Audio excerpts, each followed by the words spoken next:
പ്രഭാതഭേരി.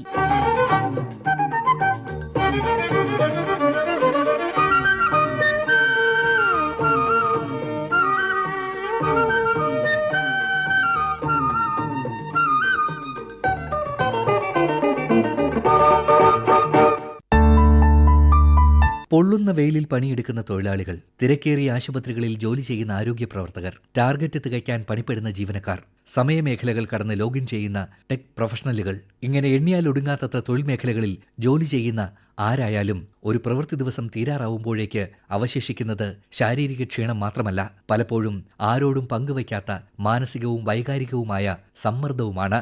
ജോലിസ്ഥലത്തെ സുരക്ഷയ്ക്കും ആരോഗ്യത്തിനുമുള്ള ലോക ദിനാചരണം ഈ വർഷം അതിന്റെ അർത്ഥം കണ്ടെത്തുന്നത് പച്ചയായ ഈ യാഥാർത്ഥ്യത്തിലാണ്.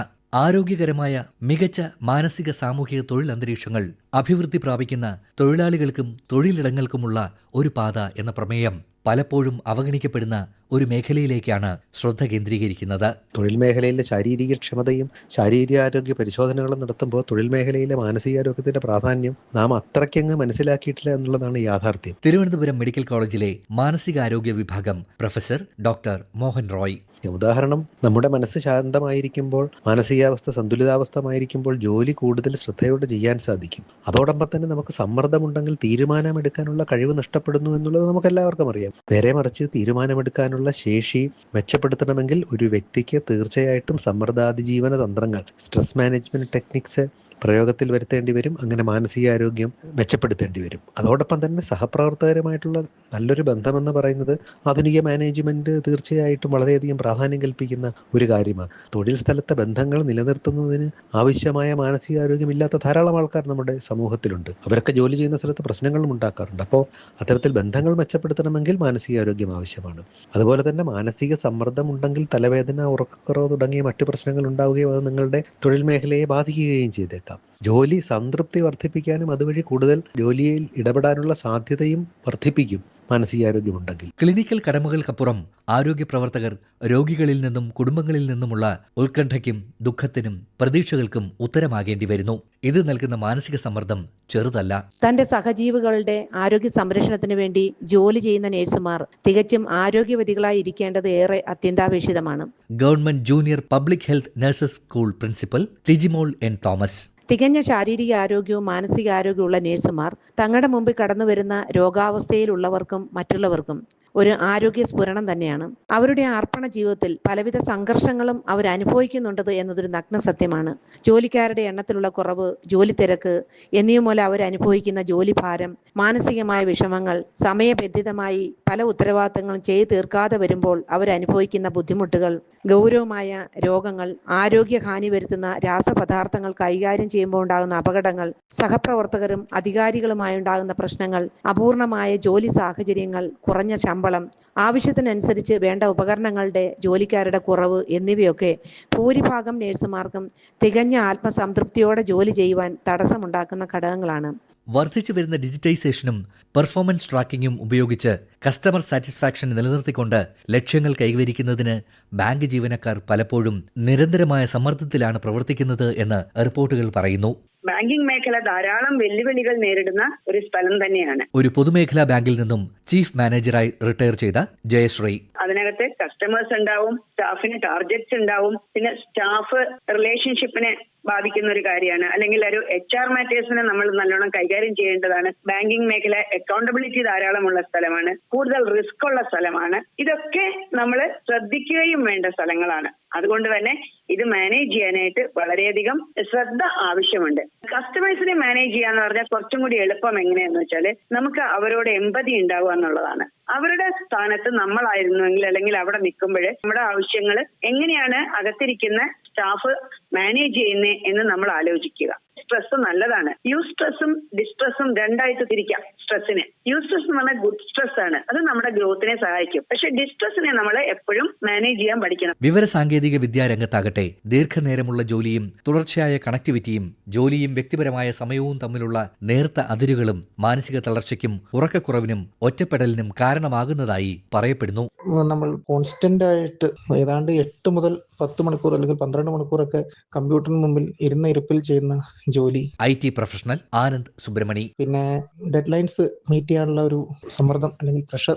മറ്റൊരു പ്രധാന കാരണം പലപ്പോഴും നമ്മൾ വർക്ക് ചെയ്യുന്ന ക്ലയന്റ് അമേരിക്കയിലോ യൂറോപ്പിലോ ഒക്കെ ആയിരിക്കും ഇത് ചെയ്യുന്നത്. സോ അവരുമായിട്ടുള്ള മീറ്റിംഗ് ടൈം അഡ്ജസ്റ്റ് ചെയ്യാൻ വേണ്ടിയിട്ട് നമ്മൾ പലപ്പോഴും ലേറ്റ് നൈറ്റ് ആയിട്ട് വർക്ക് ചെയ്യേണ്ടി വരിക, ചില സമയങ്ങളിൽ വീക്കെൻഡിലും വീട്ടിലിരുന്ന് വർക്ക് ചെയ്യേണ്ടി വരിക.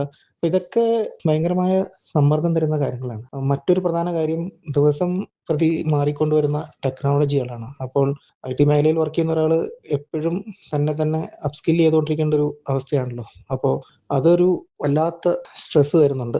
സമയപരിധികൾ നിരന്തരം പാലിക്കുകയും പൊതുജനങ്ങളുടെ സൂക്ഷ്മ പരിശോധനയ്ക്ക് വിധേയമാവുകയും ചെയ്യുന്ന മാധ്യമങ്ങളിലെ പ്രൊഫഷണലുകൾ ഉയർന്ന സമ്മർദ്ദമുള്ള ഒരു സാഹചര്യത്തിലാണ് പണിയെടുക്കുന്നത് എന്ന് വിലയിരുത്തപ്പെടുന്നു. ആഗോളതലത്തിൽ തന്നെ മാധ്യമപ്രവർത്തനം ഏറ്റവും വലിയ വെല്ലുവിളികൾ നേരിടുന്ന ഒരു കാലമാണ്. മാധ്യമപ്രവർത്തക ശ്രീജ ശ്യാം. അവിടെ നമ്മുടെ മാനസികാരോഗ്യവും ശാരീരികാരോഗ്യവും നമ്മുടെ സുരക്ഷിതത്വവും ഒക്കെ ഓരോ സമയത്തും ചോദ്യം ചെയ്യപ്പെടുന്നുണ്ട്. പ്രത്യേകിച്ച് മാനസികാരോഗ്യം. പലതരത്തിലുള്ള പ്രശ്നങ്ങളാണ് നമ്മൾ ഓരോ ദിവസവും കൈകാര്യം ചെയ്യുന്നത്. കാണുന്നത്, കേൾക്കുന്നത്, പറയുന്നത്, എഴുതുന്നത്, ഇതെല്ലാം അധികവും പ്രശ്നങ്ങളെക്കുറിച്ചാണ്. അത് നമ്മളെ തന്നെ ബാധിക്കുന്നത് പലപ്പോഴും ഞങ്ങൾ തിരിച്ചറിയാറില്ല. ആർക്കെങ്കിലും ഒരാൾക്ക് ഒരു തളർച്ച തോന്നുമ്പോൾ കൂടെ നിൽക്കാൻ ആ സ്ഥാപനത്തിലുള്ളവർക്ക്, അവിടെ മുതിർന്ന ആളുകൾക്കൊക്കെ കഴിയേണ്ടതുണ്ട് എന്നതാണ് എനിക്ക് തോന്നുന്നത്. പ്രത്യേകിച്ച് ഈ മേഖലയിലേക്ക് പുതിയതായി കടന്നു വരുന്ന കുട്ടികൾക്ക്, അവർക്ക് ഒരു പക്ഷേ ഇത്രയേറെ കാഠിന്യം നിറഞ്ഞ ഷിഫ്റ്റുകളും അല്ലെങ്കിൽ കാഠിന്യം നിറഞ്ഞ സാഹചര്യങ്ങളും ഒക്കെ പെട്ടെന്ന് കൈകാര്യം ചെയ്യാൻ കഴിഞ്ഞു എന്ന് വരില്ല.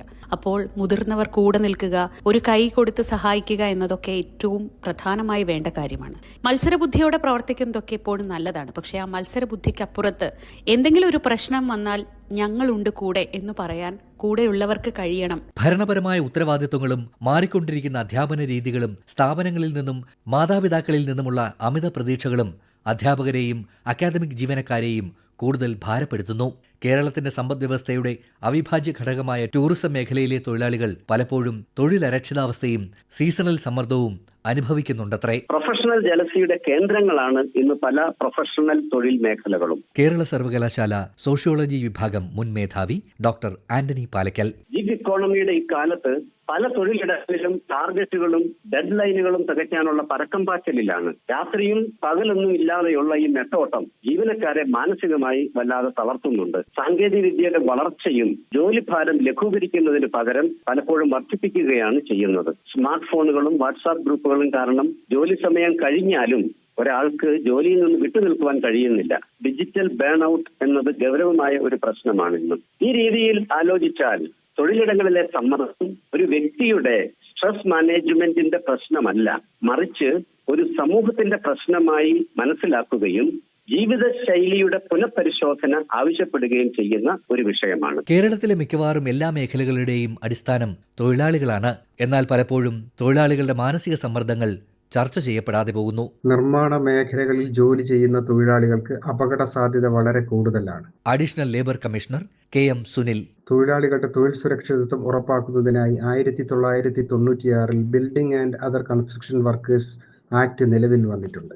ഈ നിയമം തൊഴിലാളികളുടെ ജീവനും ആരോഗ്യവും സംരക്ഷിക്കുന്നതിന് പ്രത്യേക പ്രാധാന്യം നൽകുന്നു. ഈ നിയമപ്രകാരം തൊഴിലുടമയുടെ പ്രധാന ഉത്തരവാദിത്വമാണ് ജോലി സ്ഥലത്ത് സുരക്ഷിതമായ അന്തരീക്ഷം ഒരുക്കുക എന്നത്. Helmet, gloves, safety belt, shoes പോലുള്ള സുരക്ഷാ ഉപകരണങ്ങൾ തൊഴിലാളികൾക്ക് തൊഴിലുടമ നൽകേണ്ടതാണ്. ഉയരത്തിലുള്ള ജോലികൾ ചെയ്യുമ്പോൾ സുരക്ഷാ നെറ്റുകളും ഉറപ്പുള്ള സ്കാഫോൾഡിങ്ങും ഉപയോഗിക്കേണ്ടതാണ്. ലാഡറുകൾ ശരിയായി സ്ഥാപിക്കണമെന്നും വഴുക്കൽ ഒഴിവാക്കുന്നതിനുള്ള സംവിധാനം സൈറ്റിൽ ഒരുക്കണമെന്നും ഈ നിയമം അനുശാസിക്കുന്നു. വൈദ്യുതി സംബന്ധമായ ജോലികളിൽ ഇൻസുലേഷൻ ഉറപ്പാക്കുകയും അപകടങ്ങൾ ഒഴിവാക്കാൻ മുൻകരുതലുകൾ സ്വീകരിക്കുകയും വേണം. മെഷീനുകൾ ഉപയോഗിക്കുമ്പോൾ സുരക്ഷാ ഗാർഡുകൾ നിർബന്ധമായും ഉണ്ടായിരിക്കേണ്ടതാണ്. അതേപോലെ അപകടങ്ങൾ സംഭവിച്ചാൽ ഉടൻ തന്നെ ബന്ധപ്പെട്ട അധികൃതരെ അറിയിക്കുകയും ഫസ്റ്റ് എയ്ഡ് സൗകര്യം ഒരുക്കുകയും വേണ്ടതാണ്. തൊഴിലാളികൾക്ക് തൊഴിൽ സുരക്ഷയെക്കുറിച്ചുള്ള അവബോധവും പരിശീലനവും തൊഴിലുടമ നൽകേണ്ടതാണ്. ഈ നിയമം തൊഴിലാളികളുടെ സുരക്ഷ ഉറപ്പാക്കുന്നതിനോടൊപ്പം തന്നെ നിയമലംഘനങ്ങൾക്ക് ശിക്ഷയും നൽകി വരുന്നു. ആയതിനാൽ സുരക്ഷാ മാനദണ്ഡങ്ങൾ പാലിക്കുന്നത് ഓരോ തൊഴിലുടമയുടെയും ഉത്തരവാദിത്തമാണ്. ഇതുകൂടാതെ വേനൽ കടുത്തിരിക്കുന്ന ഈ സാഹചര്യത്തിൽ രാവിലെ 11 മുതൽ ഉച്ചയ്ക്ക് 3 മണി വരെ തൊഴിൽ സൈറ്റുകളിൽ തൊഴിലാളികളെ ജോലി ചെയ്യിപ്പിക്കുന്നത് അനുവദനീയമല്ല. ഇങ്ങനെ ജോലി ചെയ്യിപ്പിക്കുന്നത് തടയുന്നതിന് തൊഴിൽ വകുപ്പ് ഉദ്യോഗസ്ഥർ സംസ്ഥാനത്തെ വിവിധ തൊഴിലിടങ്ങളിൽ പരിശോധനകൾ നടത്തി വരികയാണ്. നാഷണൽ ഹൈവേ ഉൾപ്പെടെയുള്ള റോഡ് നിർമ്മാണങ്ങൾക്കും മേൽ ഉത്തരവ് ബാധകമാണെന്നതുകൂടി ഈ അവസരത്തിൽ അറിയിക്കുകയാണ്. ജോലിസ്ഥലങ്ങളിൽ ആളുകൾക്ക് വ്യക്തതയോടെ, വൈകാരിക സ്ഥിരതയോടെ, അന്തസ്സോടെ പ്രവർത്തിക്കാൻ കഴിയുന്നില്ല എങ്കിൽ എത്ര തന്നെ ലാഭമുണ്ടാക്കിയെന്ന് പറഞ്ഞാലും അവ തീർത്തും പരാജയമാണ്. ഈ ദിനാചരണം ആളുകൾ കേൾക്കപ്പെടാനും പിന്തുണയ്ക്കപ്പെടാനും വിലമതിക്കപ്പെടാനും വേണ്ടിയാകണം. ഒരു ജോലിസ്ഥലത്തിന്റെ ഗുണമേന്മ നിർവചിക്കപ്പെടുന്നത് അതിന്റെ പ്രൊഡക്ടിവിറ്റി കൊണ്ട് മാത്രമല്ല. ഉൽപാദന പ്രക്രിയയിൽ സ്വയം നഷ്ടപ്പെടാതെ പ്രവർത്തിക്കാൻ അതിൽ പങ്കെടുക്കുന്നവർക്കും കഴിയുന്നുവെന്ന് ഉറപ്പാക്കുമ്പോഴത്രേ.